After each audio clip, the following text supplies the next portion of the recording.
దేవుని యొక్క సన్నిధిలో నియామక కూడికలలో ప్రతి ఆదివారము కనబడని వాడు మాటలు కోటలు దాటొచ్చు కానీ వారిలో శక్తి ఉండదు. ఇది ఒక స్టేట్మెంట్గా తీసేసుకోండి ఇంకంతే.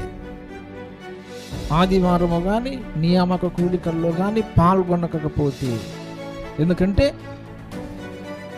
వాక్యము అనేది ఏ వ్యక్తి దగ్గర అయితే ఉండదో ఆ వ్యక్తి సిద్ధపడడానికి అవకాశం లేదు. అది 100% వాక్యము లేకపోతే సిద్ధపాటు ఉండనే ఉండదు. అందుబాటులో ఉన్న టెక్నాలజీ దేనికోసమంటే, ఎందుకోసమంటే మనము చాలా క్లిష్టమైనటువంటి పరిస్థితిలో మనం అందుబాటులో రాలేని స్థితి ఎప్పుడో ఒకసారి వస్తుంది. అది అప్పటి వరకు మనకు ఫేస్బుక్తో పని లేదు, యూట్యూబ్తో